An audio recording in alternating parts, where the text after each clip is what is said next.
Hi, welcome back.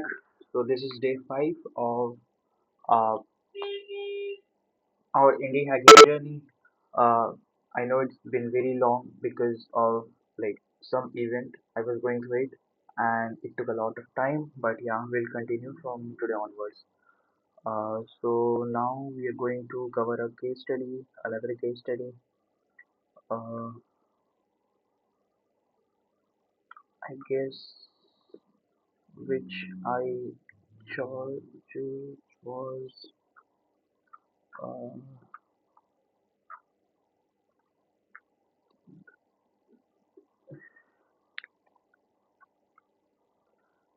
This one, I guess, Nawal Ravikant.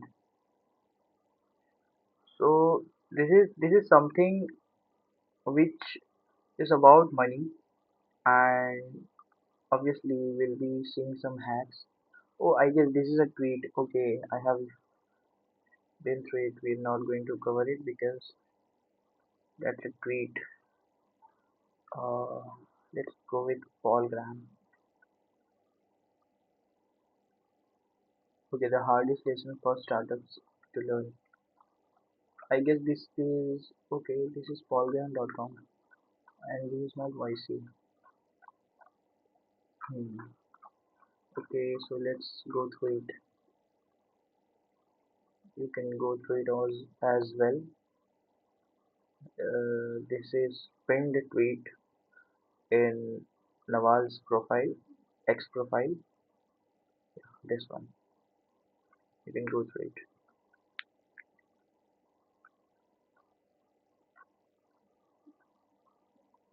Sure. Okay, so this is by Paul Graham. Paul Graham, everyone knows if you're in startups. So the hardest lessons for startups to learn. This is written in April 2006. This essay is derived from a talk at 2006 Startup School. Okay, the startups we have funded so far are pretty quick, but they seem quicker to learn some lessons than others. So I guess this is the older one, but well, the thing is, I wanted to cover something very recent, but yeah, let's go with it because obviously this is written by Paul Graham. So yeah. Uh, but they seem quicker to learn some lessons than others. I think it's because some things about startups are kind of counterintuitive. We have invested in enough companies that I have learned a trick for determining which points are counterintuitive ones. They are the ones I have to keep repeating.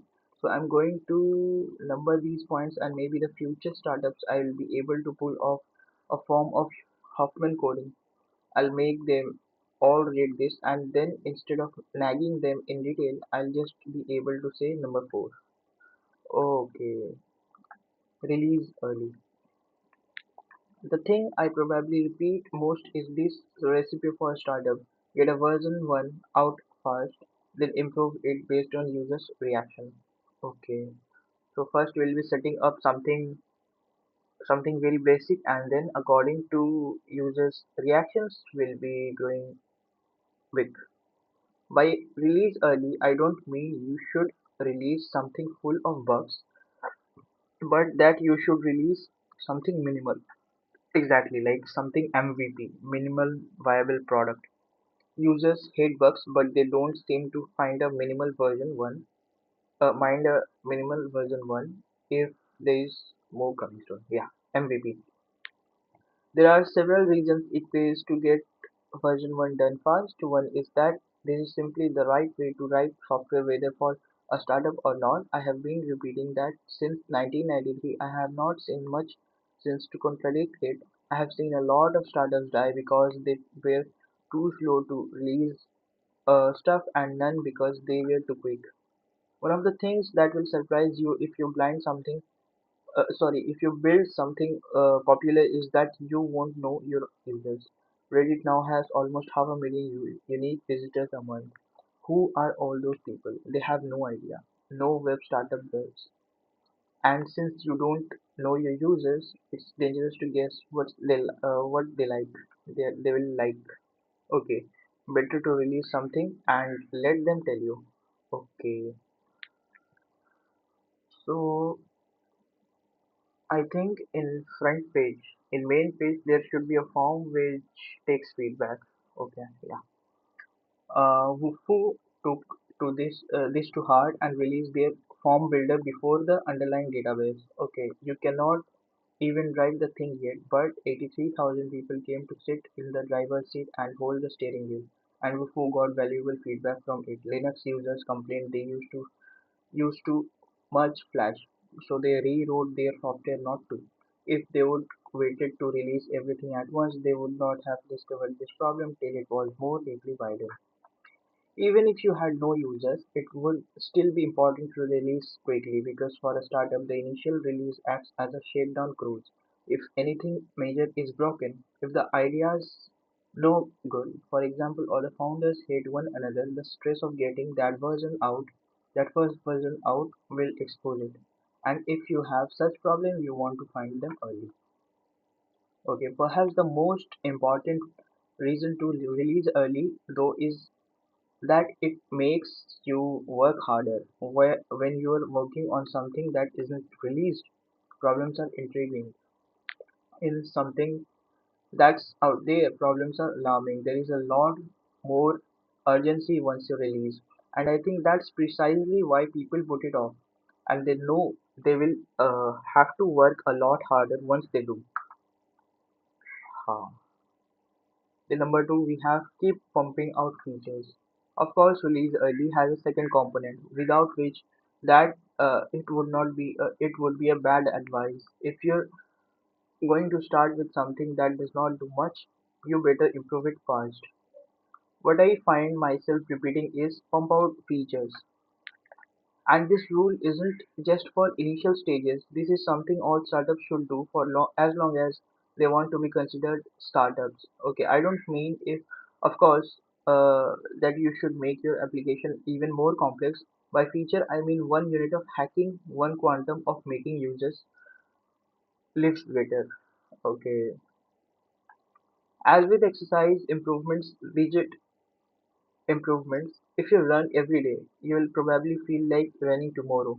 But if you skip running for a couple weeks, it will be an effort to drag yourself out. So it is with hacking, the more ideas you implement, the more ideas you will have. You should make your system better at least in some small way every day or two. This is not just a good way to get their development done, it is also a form of marketing. Users love a site that's constantly improving. In fact, users expect a site to improve. Imagine if you visited a site that seemed very good and then returned 2 months later and not one thing had changed. Wouldn't it start to seem lame? Okay, yeah. So we need to put continuous improvements, continuous changes, something which users want and in a way which pleases them. Okay. They will like you even better when you improve in response to their comments. Exactly. That's what I told just. Because customers are used to companies ignoring them. If you are the rare exception, a company that actually listens, you will generate fanatical loyalty. Okay. You won't need to advertise. Okay. So if we are listening to the customers, then we are creating a bond with them. Yeah, exactly. And that's how any business or any startup grows. You won't need to advertise because your users will do it for you. Exactly. You will save in advertisement, you will grow exponentially, and that is how you maintain a positive vibe. This seems obvious to me. So why do I have to keep repeating it? I think the problem here is that people get used to how things are. Okay, once a product gets past the stage where it has glaring flaws, you start to get used to it. And gradually, whatever features it happens to have becomes its identity. For example, I doubt many people at Yahoo or Google for that matter realized how much better webmail could be till Paul Bushett showed them. I think the solution is to assume that anything you have made is far short of what it could be. Force yourself as a sort of intellectual exercise to keep thinking of improvements. Okay, sure, what you have is perfect. But if you had to change something, what would it be? If your product seems finished, there are two possible explanations. A, it is finished, or B, you lack imagination. Experience suggests B is a thousand times more likely. Yeah. Hmm. Because vision is something which keeps saying what to do next. So yeah, if you lack imagination, you lack vision. And yeah. Uh, Third one, make users happy. Same one. Okay. Improving constantly is an instance of a more general rule. Make users happy. One thing all startups have in common is that they can't force anyone to do anything. They can't force anyone to use their software, and they can't force anyone to do deals with them. A startup has to sing for its supper. That's why successful ones make great things. They have to, or die. When you're running a startup, you feel like a little bit of debris blown about by powerful winds. The most powerful wind is users. They can either catch you and lock you up into the sky as they did with Google, or leave you flat on the pavement as they do with most startups. Users are fickle wind, but more powerful than others. If they take you up, no competitor can take you down. Keep you down. Yeah, obviously. As a little piece of debris, the rational thing for you to do is not to lie flat, but to curl yourself into a shape the wind will catch. Hmm. I like the wind metaphor because it reminds you how impersonal the stream of traffic is. The vast majority of people who visit your site will be casual visitors. It's them you have to design your site for. Okay, the people who really care will find what they want by themselves. The median visitor will arrive with their finger poised on the back button. Think about your own experience. Most links you follow lead to something lame. Anyone who has used the web for more than a couple weeks has been trained to click on back after following a link. So your site has to say wait, don't click on back. This site isn't lame. Look at this for example. There are two things you have to do to make people pause. The most important is to explain as consciously as possible what the hell your site is about. How often have you visited a site that seemed to assume you already knew what they did? For example, the corporate site that says the company makes enterprise content management solution for business that enables organization to unify people. Okay, la la la. An established company may get away with such a opaque description, but no startup can. A startup would be able to explain it in one or two sentences exactly what it does, and not just to users. You need this for everyone: investors, acquirers, partners, reporters, potential employees, and even current employees. You probably should not even start a company to do something that can't be described compellingly in one or two sentences. The other thing is, I repeat, is to give people everything you have got right away. If you have something impressive, try to put it on the front page because that's the only one most visitors will see. Though indeed there is a paradox here. The more you push the good stuff towards the front, the more likely visitors are explore further. Okay. In the best case, these two suggestions get combined. You tell visitors what your site is about by showing them. One of the standard pieces of advice in fiction writing is show, don't tell. Okay. Don't say that a character is angry. Have him grind his teeth or break his pencil in half. Nothing will explain what your site does as well as using it. So I think problem is saying that you should connect with users unconsciously, not consciously. Like something which, like some science which depicts some action. Like if I'm breaking pencil, then I'm angry, like that. And you should not write like The character is angry. Okay, okay, okay. So what he told, show, don't tell. Okay. The industry term here is conversion. The job of your site is to convert casual visitors into users, whatever your definition of a user is. You can measure this in your growth rate. Either your site is catching on or it isn't, and you must know which.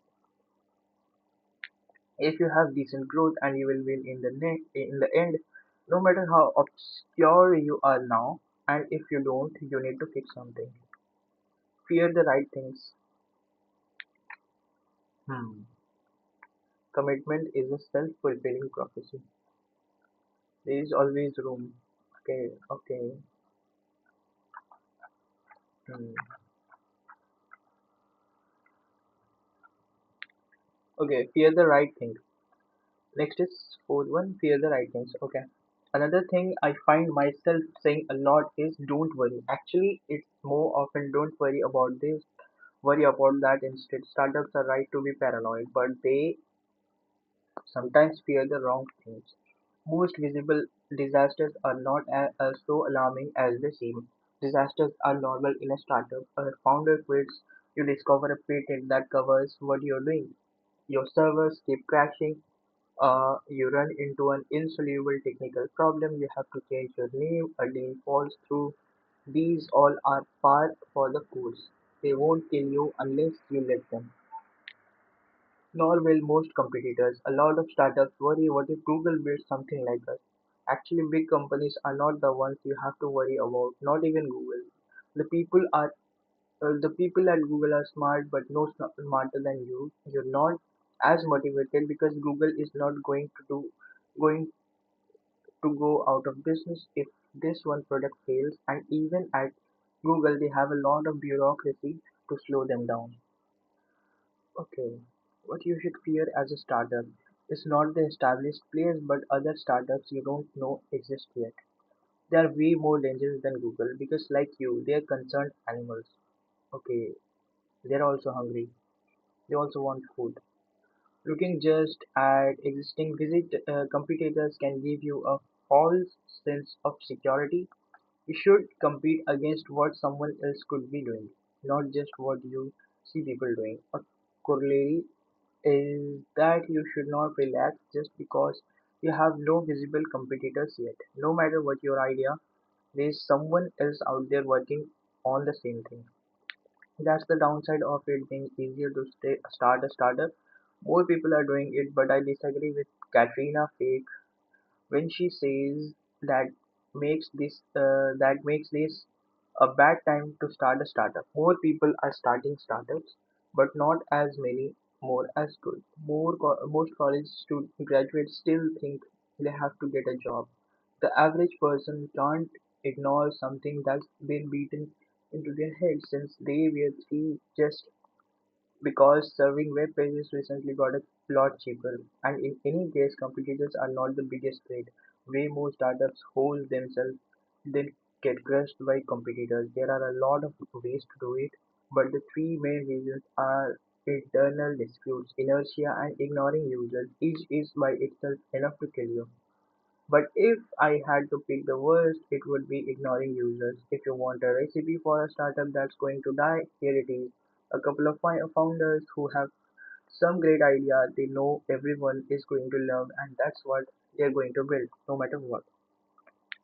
Almost everyone's initial plan is broken. If companies stuck to their initial plans, Microsoft would be selling programming languages and Apple would be selling printed circuit boards. In both cases, their customers told them what their business should be, and they were smart enough to listen. As Richard Feynman said, the imagination of nature is greater than the imagination of man. You'll find more interesting things by looking at the world than you could ever produce just by thinking. This principle is very powerful. It's why the best abstract painting still falls short of Leonardo, for example, and it applies to startups too. No idea for a product could ever be so clever as the one you can discover by smashing a beam of prototypes into a beam of users. Fifth, Commitment is a self-fulfilling prophecy. Okay, I now have enough experience with startups to be able to say what the most important quality is in a startup founder, and it's not what you might think. The most important quality is a startup founder is in a startup founder is determination, not intelligence. Determination. Okay, this is a little depression. I would like to believe we are web succeeded because we were smart, not merely uh, determined. A lot of people in the startup world want to believe that not just founders but investors too. They like the idea of inhabiting a world ruled by intelligence, and you can tell they really believe this because it affects their investment decisions. Time after time, VCs invest in startups founded by eminent professors. Okay, they may work in biotech where a lot of startups simply commercialize existing research, but in software you want to invest in students, not professors. Yes, Microsoft, Yahoo, Google were all founded by people who dropped out of school to do that, to do it. What students lacked in experience, they more than make up in dedication. Of course, if you want to get rich, it's not enough merely to be determined. You have to be smart too, right? I would like to think so. But I have had an experience that convinced me otherwise. I spent several years living in New York. You can lose quite a lot in the brains department and it won't kill you, but lose even a little bit in the commitment department and that will kill you very rapidly. Hmm. Commitment. Okay. Running a startup is like walking on your hands. It's possible, but it requires extraordinary effort. If an ordinary employee were asked to do the thing a startup founder has to, he would be very indignant. Imagine if you were hired at some big uh, company and in addition to writing software 10 times faster than you would have ever addition had to before. They expected to answer support calls, administer the servers, design the website, cold call customers, find the company office space, and go out and get everyone lunch. And to do all this not in the calm, warm like atmosphere of a big company, but against a backdrop of constant disasters. That's the part that really demands determination. In a startup, there is always some disaster happening. So if you're the least bit inclined to find an excuse to quit, there's always one right there. But if you lack commitment, chances are it will have been hurting you long before you actually quit. Everyone who deals with uh, startups knows how important commitment is. So if they sense you're ambivalent, they won't give you much attention. If you lack commitment, you'll find that for some mysterious reason, good things happen to your competitors but not to you. If you lack commitment, it will seem to you that you're unlucky. Hmm. Whereas if you're determined to stick around, people will pay attention to you because odds are they will have to deal with you later. You are a local, not just a tourist. So everyone has to come to terms with you.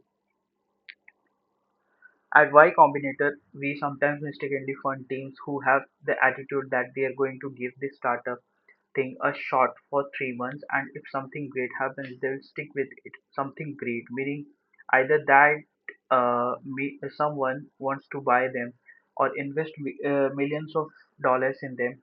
But if this is your attitude, something great is very unlikely to happen to you because both acquirers and investors judge you by your level of commitment. If an acquirer thinks you're going to stick around no matter what, they'll more likely to buy you because if they don't and you stick around and you'll probably grow, your price will go up and they will be left wishing they would bought you earlier. Ditto for investors. What really motivates investors, even big VCs, is not the hope of good returns but the fear of missing out. So if you make it clear you're going to succeed no matter what, and The only reason you need them is to make it happen a little faster. You're much more likely to get money. You can't fake this. The only way to convince everyone that you are ready to fight to the death is actually to be ready to. You have to be the right kind of determined though. I carefully chose the word determined rather than stubborn because stubbornness is a disastrous quality in a startup. You have to be determined but flexible, like a running back. A successful running back does not just put his head down and try to run through people. He improvises. If someone appears in front of him, he runs around them. If someone tries to grab him, he spins out of their grip. He will even run in the wrong direction briefly if that will help. The one thing he will never do is stand still. Stand still. Do not stop. Just do whatever, even do wrong, but do it. Sixth one, there is always room. Okay. I was talking recently to a startup founder about whether it might be good to add a social component to their software. He said he did not think so because the whole social thing was tapped out. Really? So, in 100 years, the only social networking site will be the Facebook, MySpace, Flickr, and Delicious? Not likely. There is always room for new stuff. At every point in history, even the darkest bits of the dark ages, people were discovering things that made everyone say, why didn't anyone think of that before? We know this continues to be true up till 2004 when the Facebook was founded. Though strictly speaking, someone else did think of that. The reason we don't see the opportunities all around us is that we adjust to however things are and assume that's how things have to be.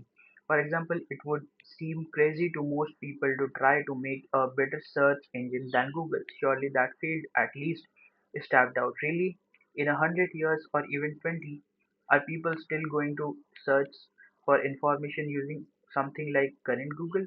Even Google probably does not think that.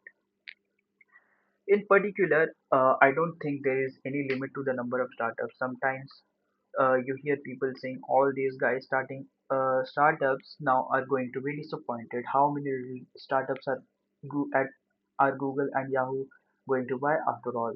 That sounds cleverly skeptical, but I can prove it's mistaken. No one proposes that there is some limit to the number of people who can be employed in an economy consisting of big, slow-moving companies with a couple thousand people each. Why should there be any limit to the number who could be employed by small, fast-moving companies with 10 each? It seems to me the only limit would be the number of people who want to work that hard. The limit on the number of startups is not the number that can get acquired by Google and Yahoo, though it seems even that should be unlimited if the startups were actually worth buying, but the amount of wealth that can be created. And I don't think there is any limit on that except cosmological ones. So for all practical purposes, there is no limit to the number of startups. Startups make wealth, which means they make things people want. And if there is a limit on the number of things people want, we are now nowhere n- near it. I still don't even have a flying car. Okay, yeah, don't get your hopes up. Okay,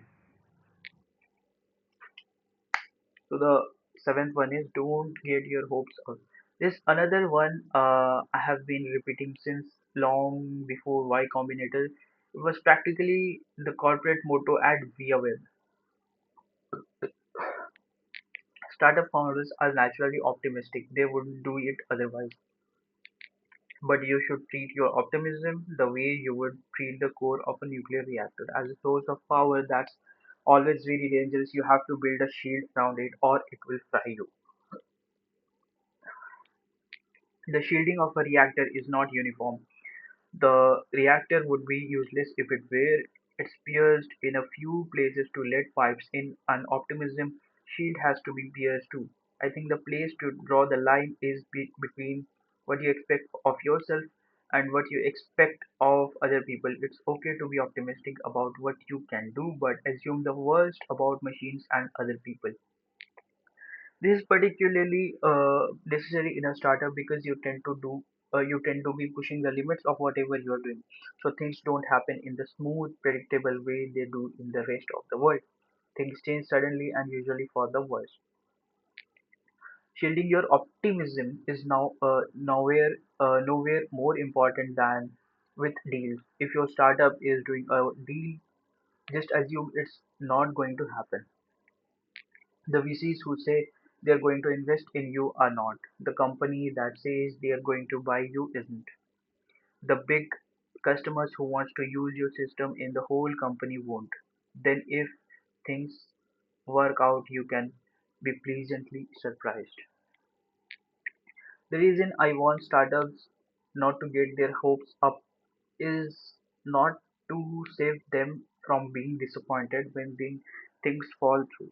It's it's for a more practical reason, to prevent them from leaning their company against something that's going to fall over, taking them with it. For example, if someone uh, says they want to invest in you, there is a natural tendency to stop looking for other investors. That's why people proposing deals seems so positive. They want you to stop looking and you want to stop too. Because doing deals is a pain. Raising money in particular is a huge time sink.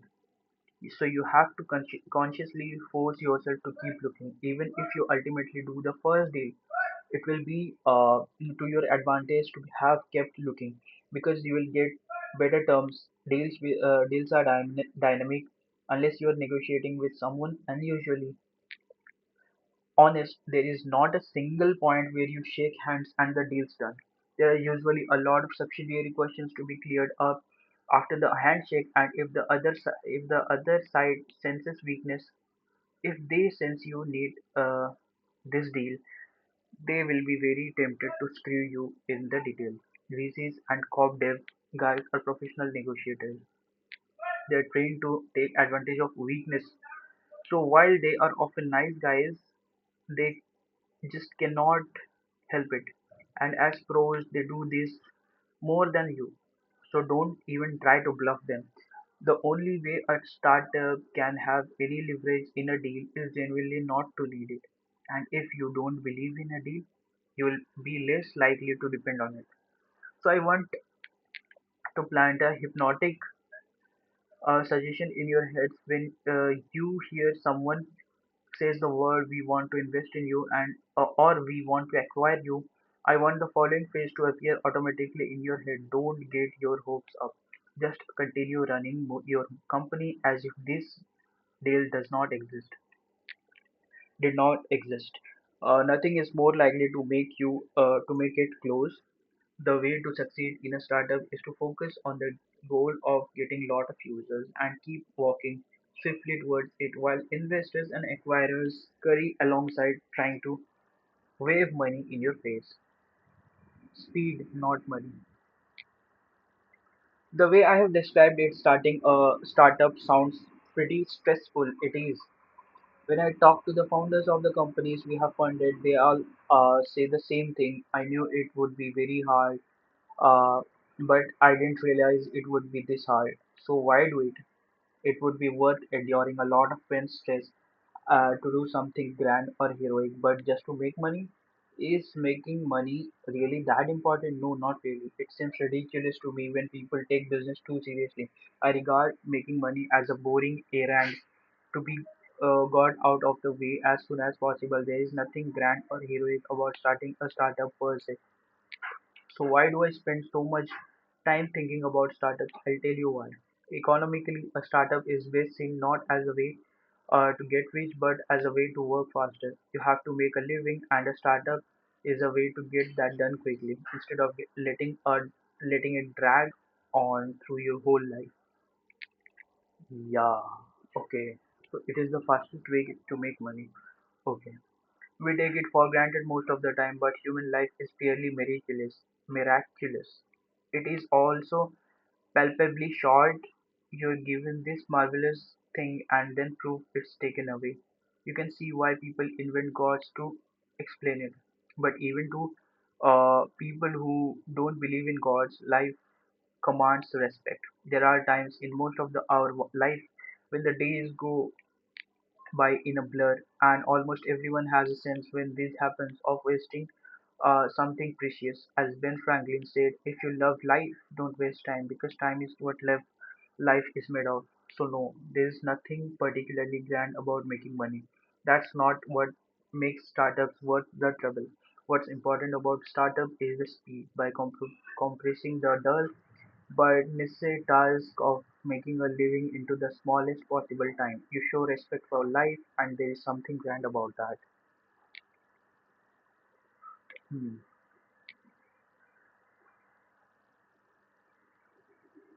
Thanks to Sam Altman, Trevor Blackwell, Hugh Hirschhorn, this Robert Morris for reading draft of this. Okay.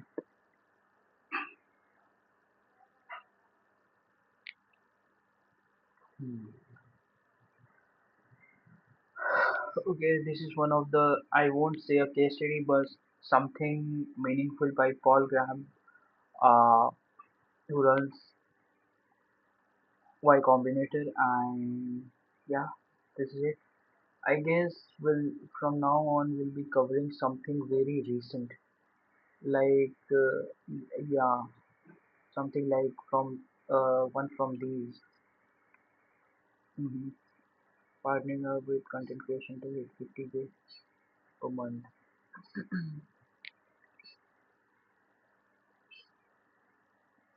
Yeah, something like this. Anyways, that's it for the day. Do subscribe and like the video if you like it.